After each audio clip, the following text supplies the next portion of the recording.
Espírito de Deus soprou, o mundo inteiro se iluminou, a esperança na terra brotou, e o povo novo desce as mãos e caminhou. Lutar e crer, vencer a dor, louvar ao Criador. Justiça e paz hão de reinar, e viva o amor. Quando Jesus a terra visitou, a boa nova da justiça anunciou. O cego ouviu, o surdo escutou, e os oprimidos da correntes libertou. Lutar e crer, vencer a dor, louvar ao Criador. Justiça e paz hão de reinar, e viva o amor. Nosso poder está na união, o mundo novo vem de Deus e dos irmãos. Vamos lutando contra a divisão e preparando a festa da libertação. Lutar e crer, vencer a dor, louvar ao Criador. Justiça e paz hão de reinar, e viva o amor, e viva o amor, e viva o amor. Então, bom dia, boa tarde, boa noite. A você que está conosco, seja bem-vindo, bem-vinda. Que maravilha a sua presença. Eu sou o reverendo Marcos Barros, da comunidade Bremen e também da Igreja Anglicana e do CAIC, Conselho Amazônico de Igrejas Cristãs, que eu presido. O CAIC é o braço, é a presença do CONIC no Pará. E este programa, Diálogos com Amor, ele é um programa direcionado a um diálogo ecumênico. E hoje estamos tendo a alegria, o orgulho de receber minha irmã querida, a pastora da Igreja ISLB, Igreja Evangélica de Confissão Luterana no Brasil, e também secretária executiva do CONIC, Conselho Nacional das Igrejas Cristãs. A nossa querida pastora Romy Becker. Romy, querida, seja bem-vinda. Obrigada, reverendo Marcos. Muito bom poder estar aqui na comunidade de Bremen, participando desse programa Diálogos com Amor. Que título bonito. Essa palavra é uma palavra chucuru, e aí não tem acento, mas é Bremen. Olha! Tá? Curioso, eu também, no início, chamava Bremen, porque a gente, como não tem acento, é lógico que a gente faz isso, né? Mas é uma palavra chucuru que quer dizer um bom dia. Mas não é um bom dia que a gente diz para o outro, bom dia, pronto, e passa. Não, é um bom dia assim, um dia maravilhoso, tem um dia maravilhoso, tem um dia de graça. Ai, que bonito! Muito obrigada por explicar, eu não sabia. Eu achava que era Bremen mesmo. Não. Aprender algo novo. E eu estou aproveitando para explicar para todas as pessoas que estão conosco, né? Excelente. E as pessoas que não conhecem. Então, minha querida, que alegria receber você aqui. Alegria toda coisa minha. A mais na apresentação que você queira ressaltar que eu não falei? Não, é isso. Eu sou Romy, sou pastora. Atualmente estou na Secretaria-Geral do Conselho Nacional de Igrejas Cristãs. Mas eu acho que, antes de tudo, sou uma militante, né, do movimento ecumênico, de direitos humanos e apoiadora dos movimentos sociais. Que maravilha. Me diga uma coisa, nós estamos na semana depois da semana de oração pela unidade cristã. Nós tivemos essa semana e vivemos isso juntos, você na sua cidade, eu na minha e outras pessoas nas suas cidades, mas no Brasil inteiro, né? Como é que qual foi o panorama, assim, geral, que você passa para a gente sobre a Semana de Oração pela Unidade Cristã 2022, aqui no Brasil?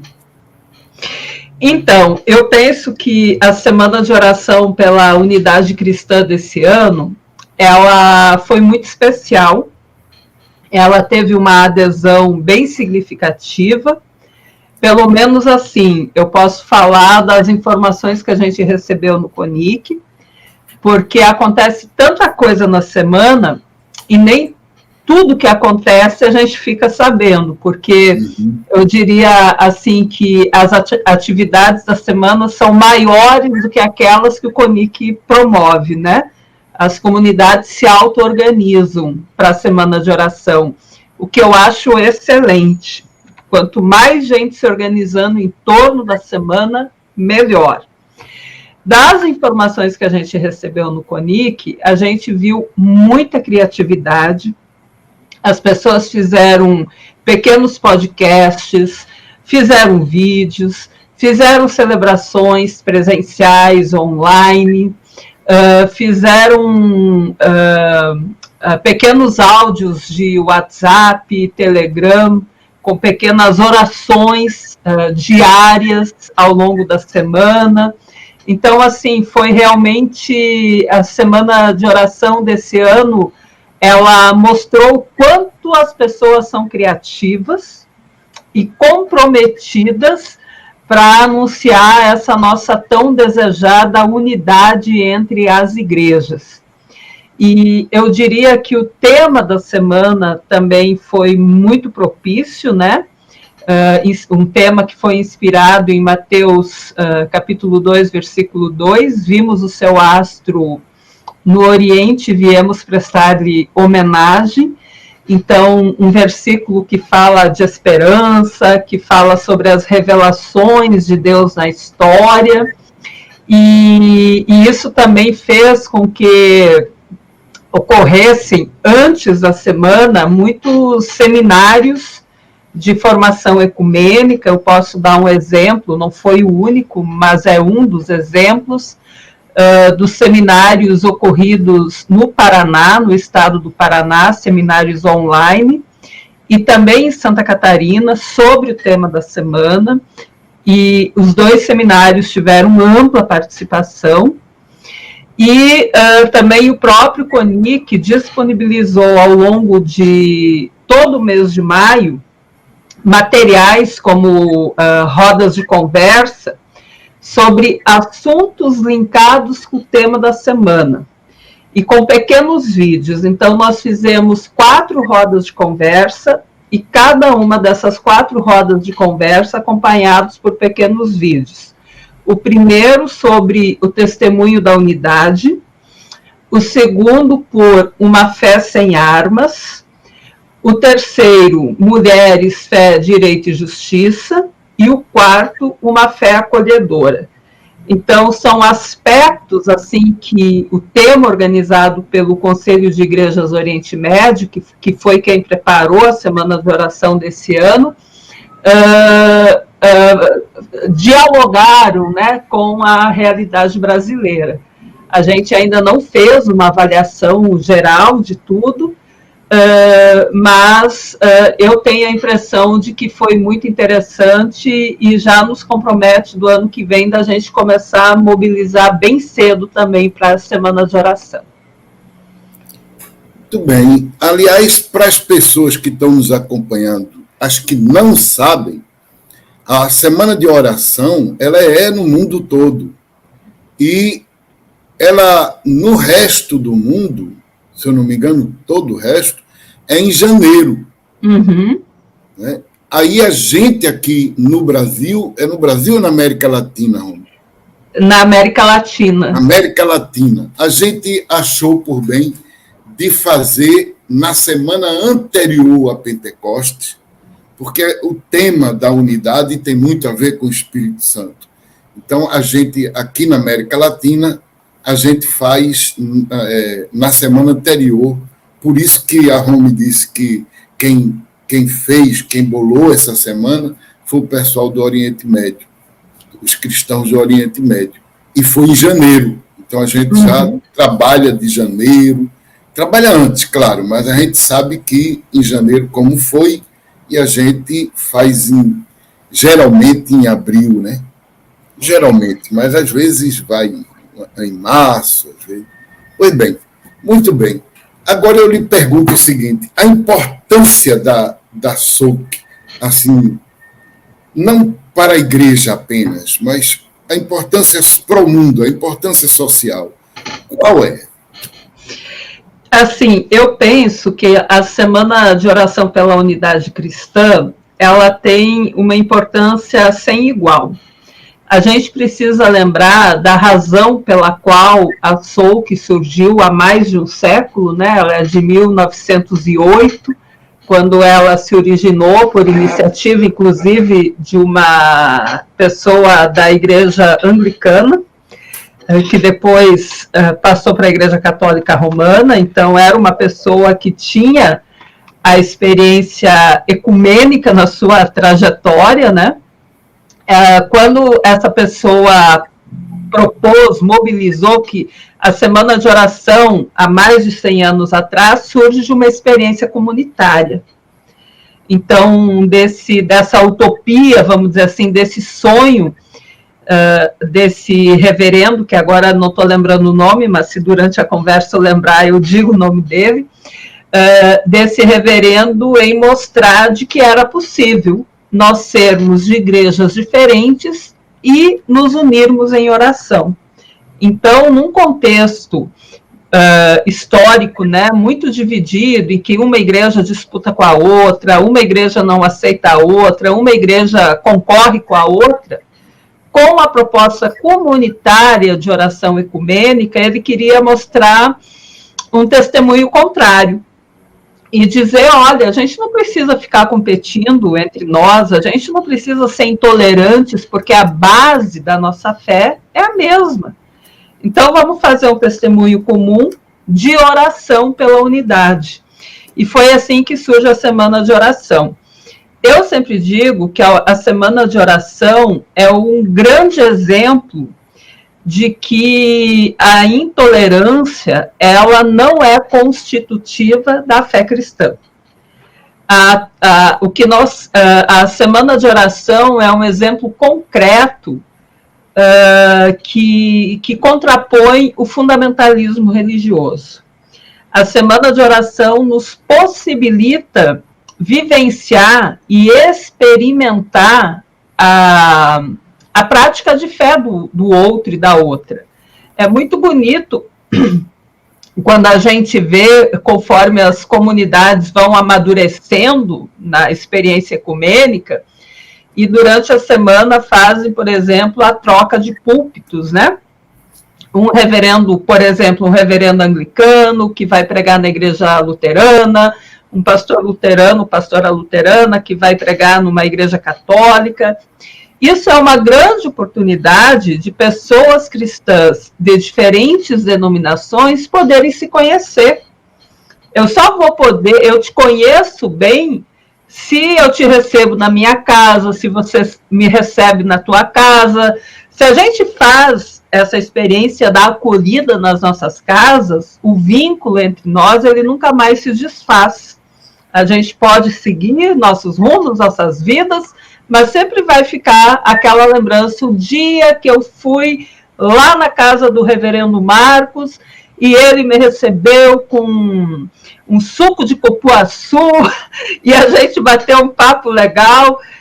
Essa é a experiência que a Semana de Oração pela Unidade nos possibilita. E eu diria que perder essa oportunidade é muito chato, sabe? Eu acho que a gente tem que se dar a chance de experimentar, de ir na igreja do outro, de ir na casa do outro, e isso não é uma ameaça à nossa própria a nossa própria identidade confessional. Ao contrário, sempre digo que ela nos fortalece.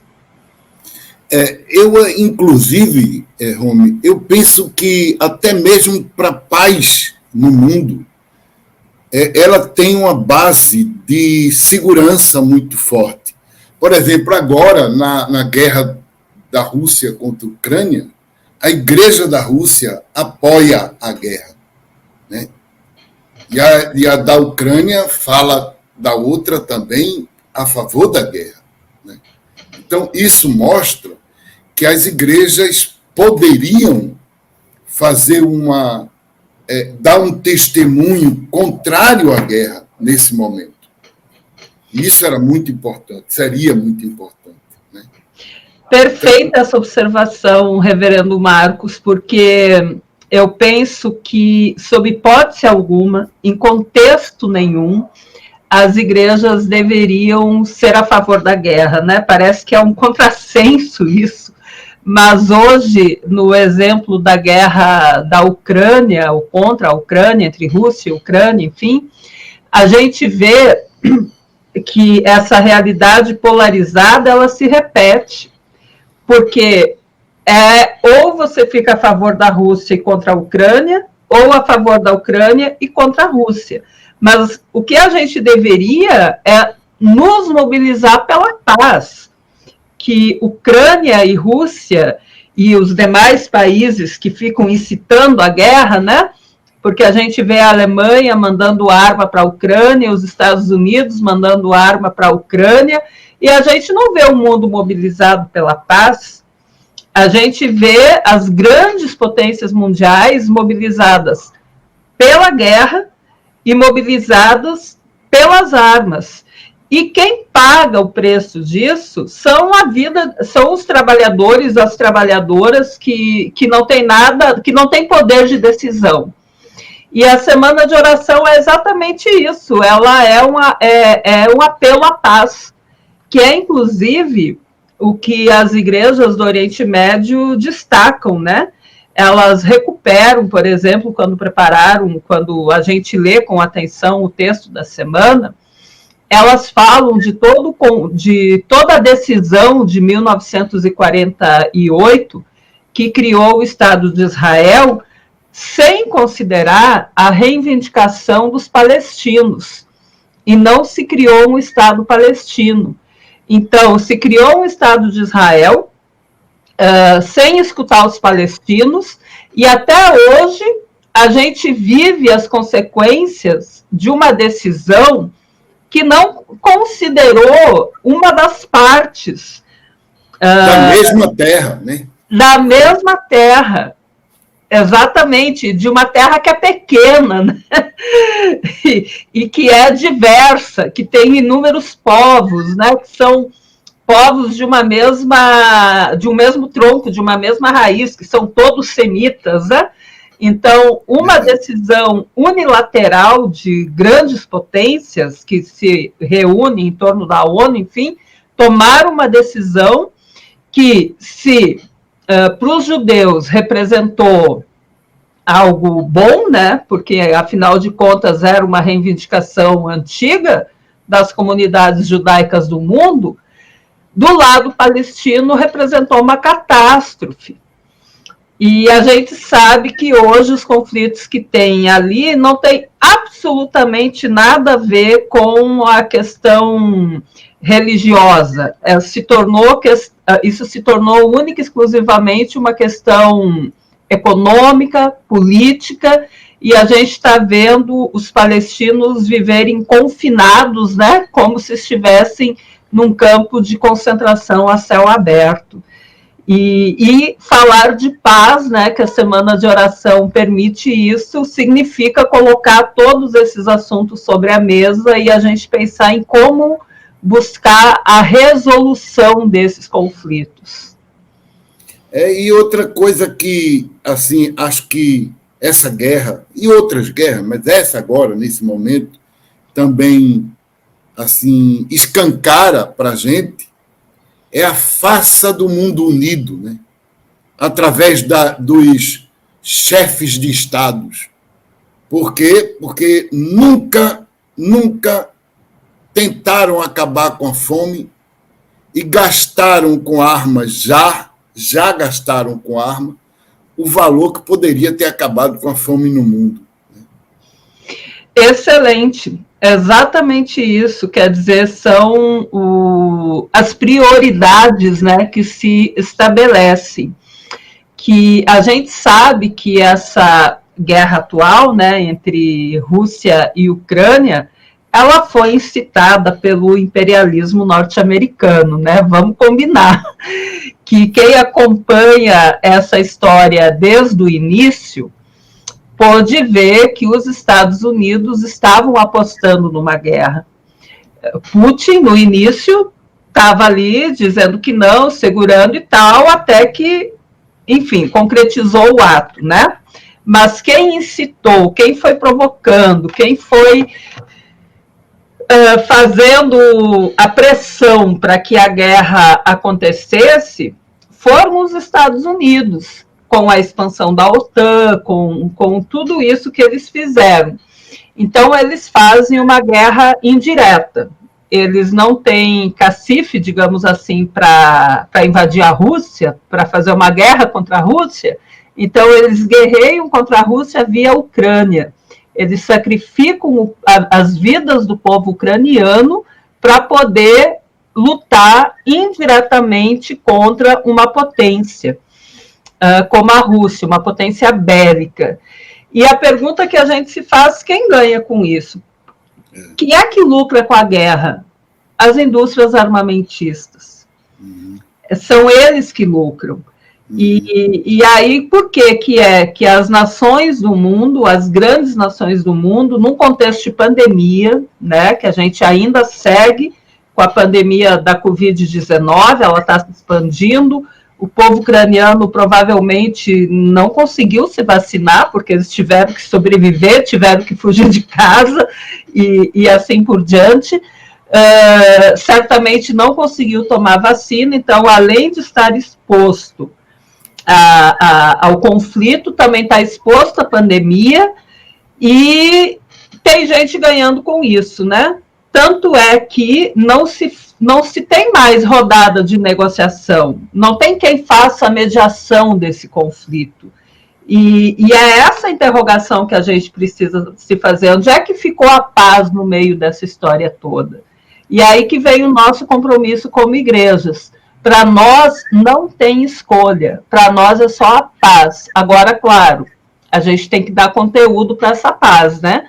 Como dizia o nosso querido Dom Pedro Casaldáliga, é uma paz inquieta. E aí seria também a nossa voz profética aos nossos irmãos ortodoxos russos e aos irmãos ortodoxos ucranianos, de que se colocar a favor de uma guerra é um contra-testemunho cristão, né? Eles precisam se colocar a favor da paz. Muito bem. Então, esse assunto a gente vai longe, né? Mas voltando ao nosso assunto, que a gente está assim, como prioridade nesse programa, que é a Semana da Unidade, eu lhe pergunto o seguinte: qual é a dificuldade que a gente tem durante anos e anos e anos? Na verdade, nós somos poucas igrejas que realmente se preocupa com isso, que faz isso. Qual é a dificuldade que você acha que existe para que essa luz que a semana fala brilhe, né? Então, eu penso assim que uma das grandes dificuldades é quando a gente fica muito fechado nas nossas próprias convicções e demandas, né? Assim, a Semana de Oração pela Unidade, ela não necessariamente é colocada no calendário oficial das igrejas, né? Eu acho que a realização da semana depende muito mais de grupos de pessoas comprometidas com o diálogo ecumênico do que propriamente com as igrejas. Igrejas aqui, entenda-se instituições igrejas, né? Porque igreja somos todas as pessoas batizadas.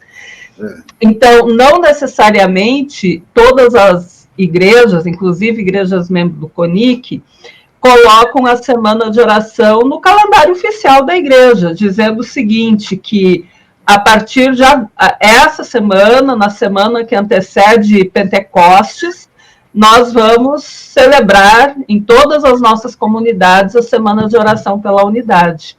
Ela não faz parte do calendário oficial. Então, esse é um entrave. E aí surge a pergunta, qual é o nível de comprometimento com o ecumenismo? Porque todas as experiências assim de celebrações ecumênicas que a gente acompanha durante a semana, elas partem de grupos, como o CAIC, de pequenas comunidades que tem um pastor, uma pastora, um padre, um reverendo, uma reverenda, que quer mostrar para a comunidade a experiência do convívio entre diferentes igrejas. É ali que vem o testemunho. E a gente precisaria, na verdade, fazer com que as igrejas, durante a semana de oração, colocassem a semana de oração no seu calendário oficial. Eu recebi, por exemplo, o WhatsApp de uma pessoa, ela me mandou, na verdade, um áudio dizendo assim, eu queria tanto que aqui na nossa cidade era uma leiga, se celebrasse a semana de oração, mas as pessoas responsáveis pela comunidade nem me dão atenção. Então, quer dizer, ela é uma andorinha sozinha, né? E aí eu fui passando para ela os links que apareceram para ela poder acompanhar as atividades presenciais, online.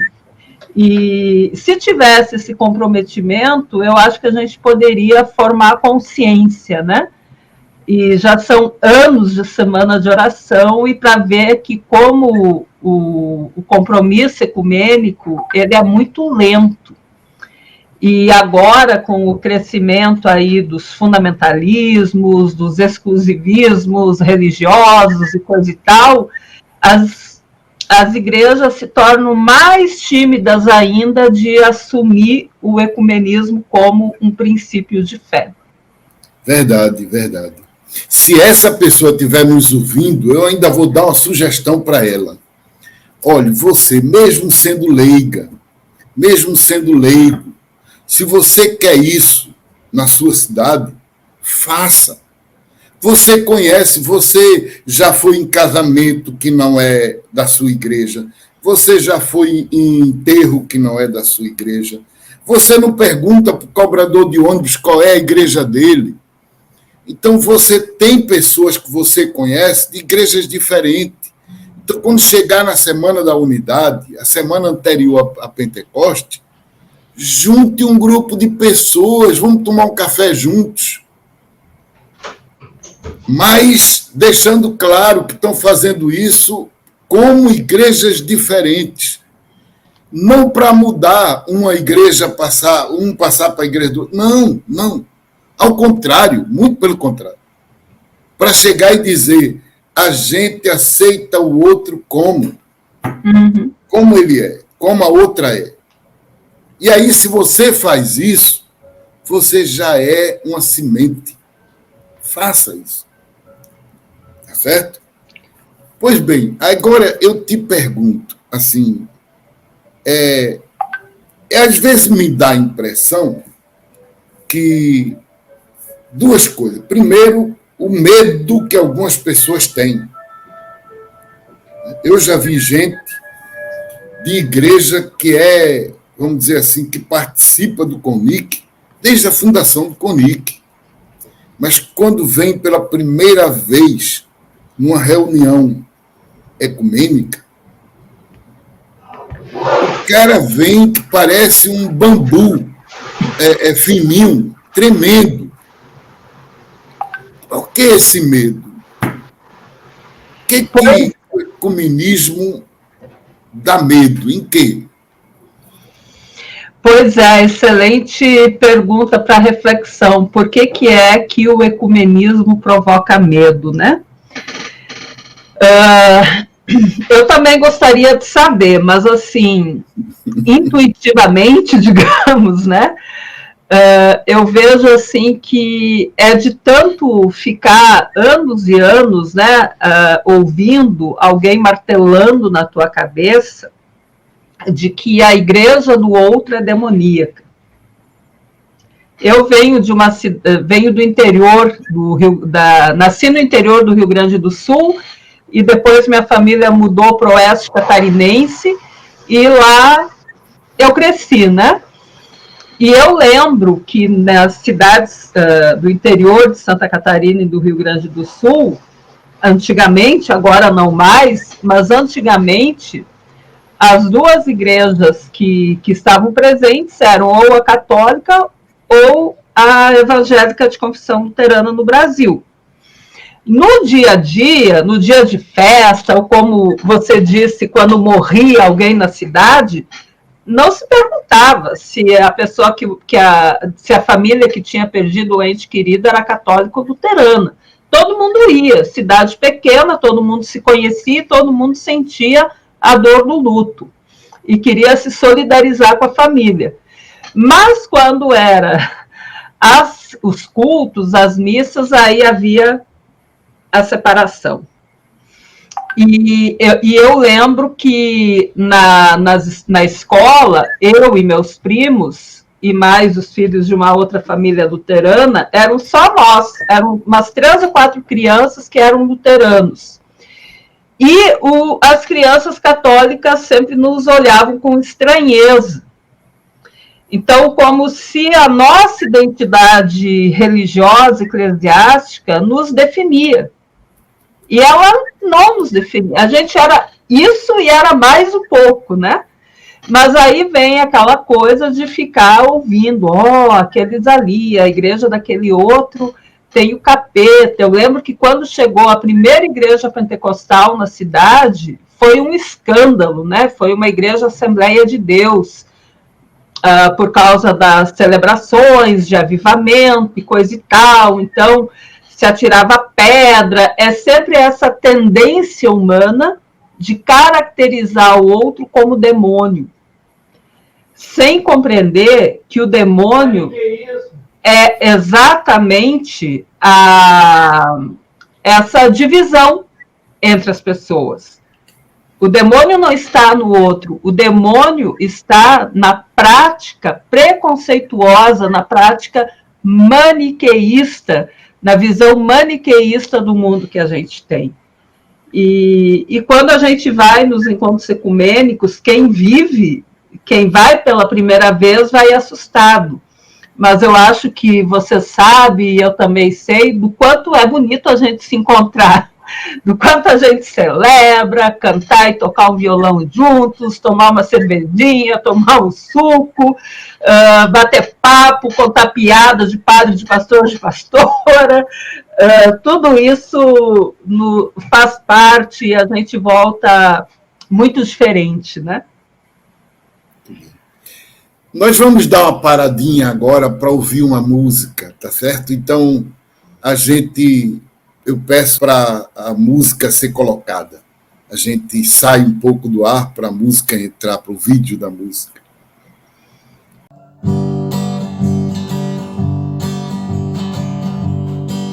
Somos gente da esperança que caminha rumo ao Pai. Somos povo da aliança que já sabe aonde vai. De mãos dadas a caminho, porque juntos somos mais, para cantar um novo hino de unidade, amor e paz, para que o mundo creia na justiça e no amor. Formaremos um só povo, um só Deus, um só pastor, de mãos dadas a caminho, porque juntos juntos somos mais para cantar um novo hino de unidade, amor e paz. Todo irmão é convidado para a festa em comum, celebrar a nova vida, onde todos sejam um, de mãos dadas a caminho, porque juntos somos mais para cantar um novo hino de unidade, amor e paz.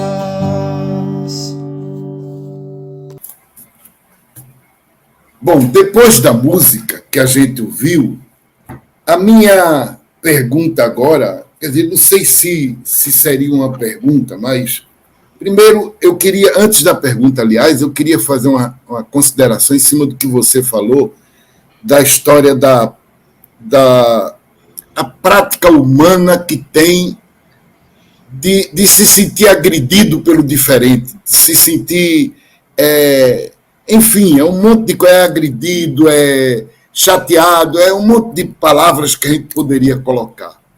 E eu costumo agora, durante a Semana da Unidade, eu costumei lembrar que os reis magos, que aliás às vezes se chama de santos magos, né, na verdade eram de outra religiosidade, de outra fé. Eram pessoas que não participavam da fé que a gente tem, ou seja, nem mesmo da hebraica, nem mesmo da judaica. Né?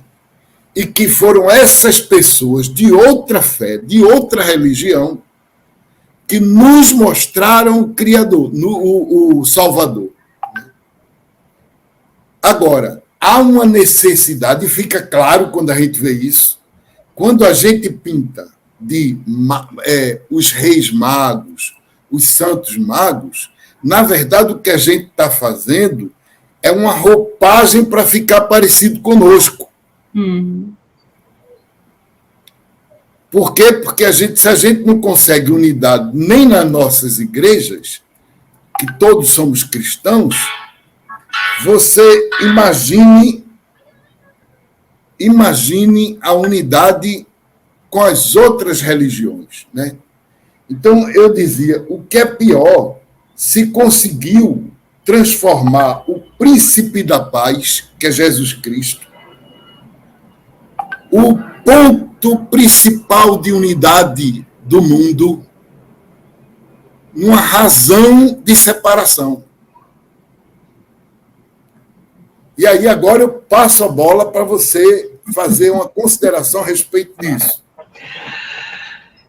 Então, vamos ver se eu pego essa bola. Tipo, vai que é tua, Tafarel. Assim, é incrível. Eu li várias vezes o material da Semana de Oração desse ano, e essa é a parte boa da gente fazer a revisão dos materiais, né? É a gente poder ler e reler, e ler e ver os detalhes. E o simbolismo que essa semana traz, primeiro, em mostrar que a revelação de Deus em Jesus Cristo, quem reconheceu, não foi um grupo de pessoas que esperavam esse Messias. Então, não foi aquele grupo de pessoas, as pessoas judaicas, né, que esperavam o cumprimento da promessa dos profetas, né, do nascimento do Messias. Não foram eles. Mas quem reconheceu a revelação foram 3 pessoas que a gente, por tradição, né, na tradição das igrejas, se definiu que eram reis, para mostrar a importância deles, mas, na verdade, eram 3 pastores, sei lá, 3 provavelmente nômades, né? Vamos pensar como é que funciona lá no Oriente Médio. A gente tem os nômades no deserto. O Oriente Médio é uma região onde as pessoas fazem muito comércio, né? São comerciantes, andam de camelo ou a pé, enfim, a gente não sabe, mas provavelmente eram 3 nômades que poderiam ou não estar viajando juntos. Eles poderiam ser persas, eles poderiam ser egípcios, eles poderiam ser de qualquer identidade, né? Mas uma coisa que a gente sabe, eles não eram judeus. E justamente essas 3 pessoas que reconheceram a revelação. Provavelmente, eles tinham ouvido falar que os judeus esperavam o Messias, o Filho de Deus. Boato, né? Assim como a gente conhece, lá na religião tal, eles acreditam em tal coisa, esperam tal coisa, a gente conhece, de ouvir falar. Provavelmente eles tinham ouvido falar essa história. E quando veem a estrela, eles reconhecem que ali tinha algo especial. E tem outra coisa, eles são, além de reconhecerem, eles ainda protegem José, Maria e Jesus. Porque eles sabem que Herodes havia mandado assassinar os meninos recém-nascidos. E eles vão lá, eles poderiam ter ido até a manjedoura por mera curiosidade, né? Como a gente faz às vezes. Deixa eu ir lá ver também como é que é esse negócio. Não, eles foram lá acreditando nessa revelação, e esse acreditar não tem relação que eles deixaram de lado a cultura deles, a religiosidade deles, isso não está no texto, mas eles viram a revelação, eles acreditaram nesse sinal, e além disso, eles foram preocupados com a segurança daquela família. Então, eles deram o recado, olha, não fiquem aqui, porque os soldados do Herodes vão chegar e essa criança vai ser assassinada. Eles poderiam não ter dado o recado, mas eles deram o recado. Então, eles foram altamente corajosos, né? Porque ao ajudar José, Maria e a criança Jesus, eles também poderiam ser perseguidos pelo exército do Herodes. Afinal de contas, eles estavam indo contra uma lei real. Eles desobedeceram a lei, no caso. Então, para mostrar que como a humanidade, eu acho que a história da revelação, a história da estrela, dos magos, ela revela isso. Nós não somos detentores e detentoras da graça de Deus, nós não somos os donos da revelação de Deus, mas a revelação de Deus ela é muito maior do que a nossa capacidade de entendimento. E muitas vezes ela é reconhecida por aqueles que a gente nem imagina que poderiam reconhecê-la, daqueles que a gente deixa de fora, que a gente ignora, que a gente discrimina e assim por diante. Então, essa é uma história assim, que eu acho genial, assim, e assim como você, eu também fiz questão de destacar muito isso ao longo da semana de oração que finalizou agora no domingo. Porque a gente mesmo faz isso sem perceber, essa história de colocar uma roupagem que transforma o diferente em igual, né? Mas isso não é abertura. Ao contrário, né? Então a gente precisa perceber o outro como o outro realmente é, né? E acho que o grande fundamento da semana é exatamente esse, procurar conhecer o diferente na diferença dele. Uhum. Não é verdade? Então tem muita gente, por exemplo, eu me lembro de quando eu era católico romano, o padre sempre falava da Semana da Unidade. Mas o que é que ele dizia? Vamos orar pelos cristãos, pela unidade dos cristãos. Quer dizer, nós mesmos nos reuníamos para orar pela unidade dos cristãos. Claro que a oração sempre é bom, ótimo, mas não havia nisso um gesto de luz que mostrasse aos outros, né? Não havia isso. Quer dizer, a gente ficava, se fechava na gente e pronto. Eu acho que o importante E acho que não há nenhuma cidade onde não possa haver.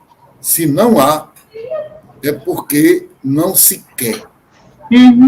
Mas, se você chama o outro e o outro não aceita vir para a sua missa, para o seu culto, para coisa assim, ele aceita vir para um programa que fale da paz no mundo.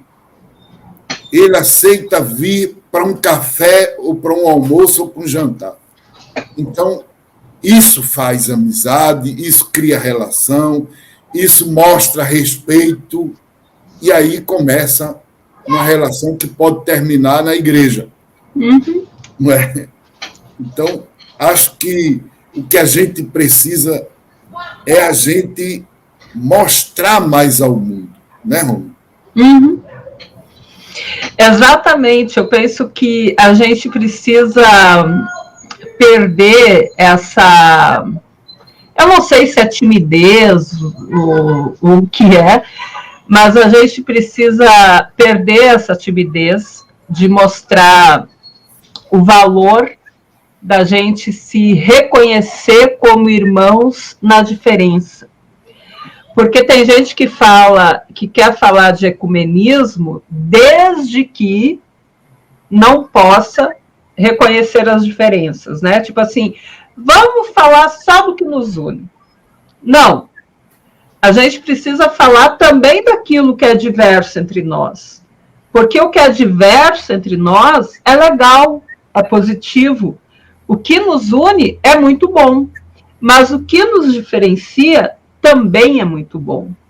Então, assim, que bom eu poder conversar com uma pessoa anglicana e a gente começar a falar assim, na doutrina luterana a gente tem tal e tal compreensão.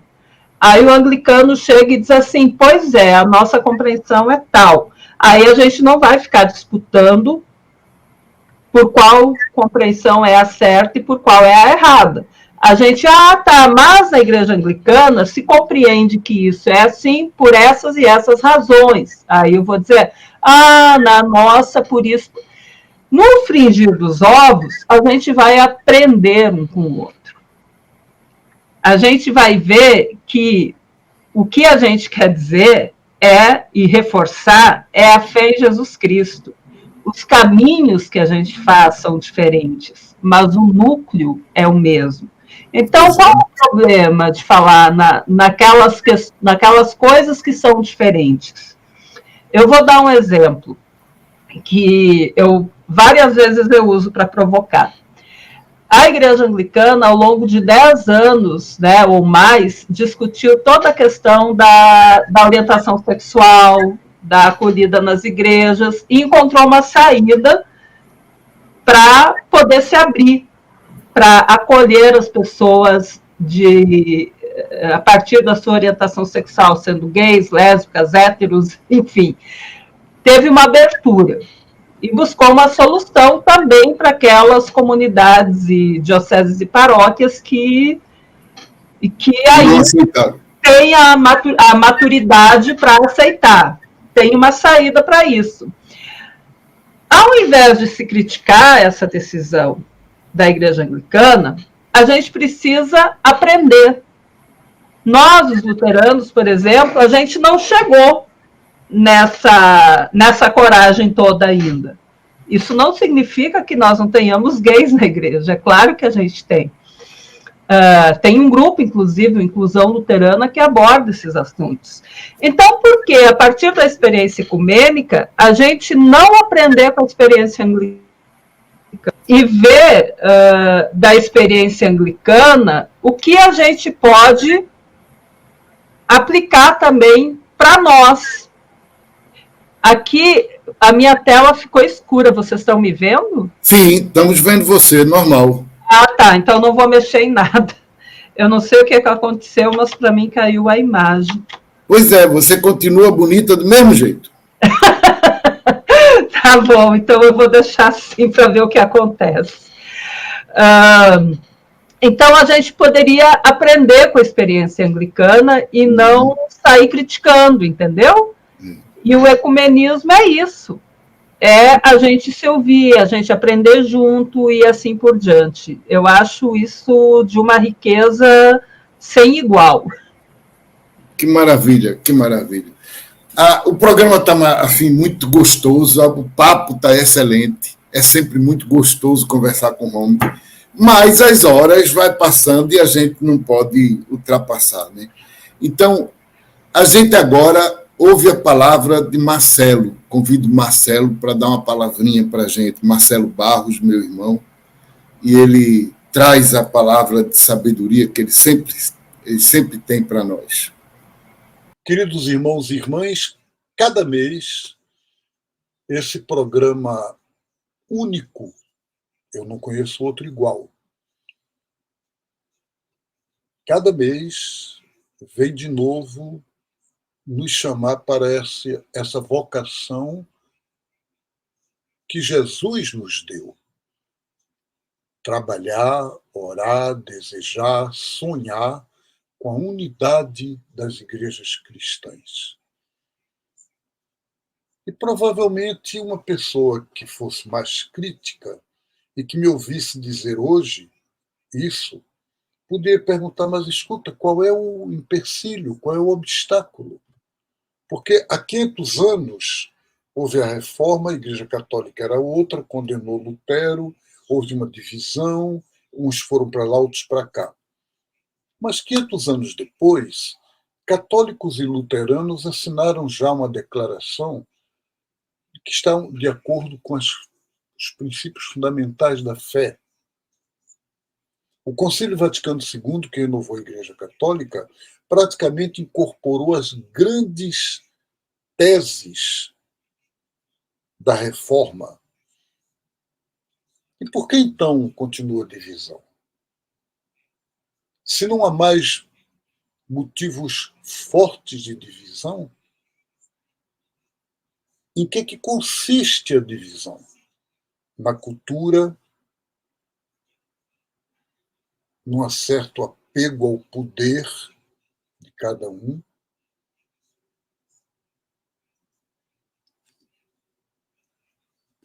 numa tradição que não quer deixar a história. E é claro que a opção da unidade não é um se converter ao outro, não é pedir que um ceda e deixe de ser aquilo que é para poder se transformar no outro, mas é que todos juntos possam convergir para aquilo que Jesus propôs. O amor, a solidariedade, o serviço do projeto divino no mundo. E aí nós reconhecemos o nosso pecado, quer dizer, a falha de todos nós, católicos, evangélicos, de todos, e cada passo, cada momento, nós nos alegramos com a conquista que foi feita, com os passos realizados, e esperamos poder dar novos passos, mas cada uma de nós, fiéis a uma espécie de paixão, a paixão pela unidade do corpo de Cristo. Paulo, na carta aos Coríntios, perguntava, será que Cristo está dividido? Não. Então nós não podemos estar divididos se nós somos o corpo de Cristo no mundo. Vamos viver isso, vamos acreditar nisso, vamos trabalhar por isso. Deus abençoe, seguimos caminhando. Bom, então, depois de escutar essas palavras, essas belas palavras, eu convido você, Romy, a fazer suas considerações finais. Então, primeiro eu quero agradecer profundamente pela oportunidade de participar desse programa. Quero dizer que se alguém não viveu a experiência da Semana de Oração desse ano, não tem problema, pode viver ela durante o ano todo, né? Todo o material continua no site do CONIC, e ao longo de todo o ano você pode mobilizar uma celebração ecumênica na sua igreja, na sua cidade, no seu município, ou então ficar atento, atenta para organizar a Semana de Oração pela Unidade no ano que vem, que certamente ela vai acontecer. E agradecer profundamente ao reverendo Marcos por esse bate-papo assim, tão gostoso, tão inspirador e tão leve, e incentivar para que vocês possam entrar no site do CONIC, www.conic.org.br, porque lá a gente sempre tem atualizações do que acontece no mundo ecumênico. Um grande abraço. Que bom. Eu pego a palavra da Rome e digo de novo a você que está escutando, que está vendo a gente, mesmo que você está vendo depois, mas você que é leigo, leiga, e nunca participou, quer participar e vê dificuldade na sua igreja. Você não precisa de padre ou pastor para poder fazer isso. Junte seus amigos de igrejas diferentes. Pega no site do CONIC, a oração, está lá. Está lá na hora. E faça com seus amigos as orações. Lembre disso. Tem o Pai Nosso, que é a oração que nos compromete como família de Deus. Ou seja, um e o outro, como irmão e irmã. Faça o Pai Nosso junto. Tome um suco, como disse a Rome. Mas faça uma coisa presencial de encontro com os outros.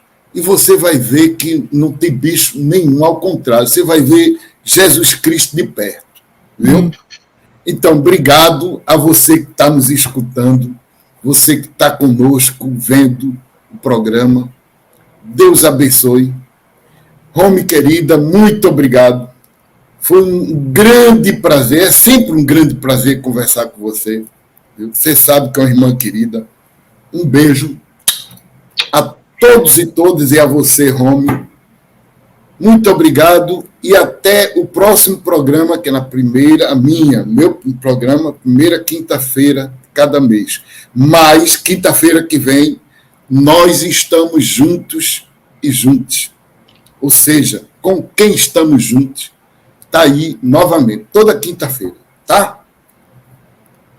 Deus abençoe. Tchau.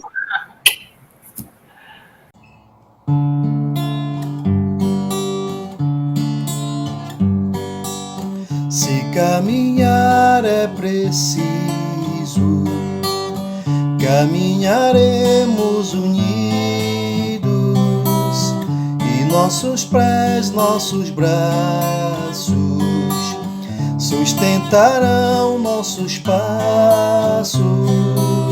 Não mais seremos a massa, sem vez, sem voz, sem história, mas uma igreja que vai em esperança solidária.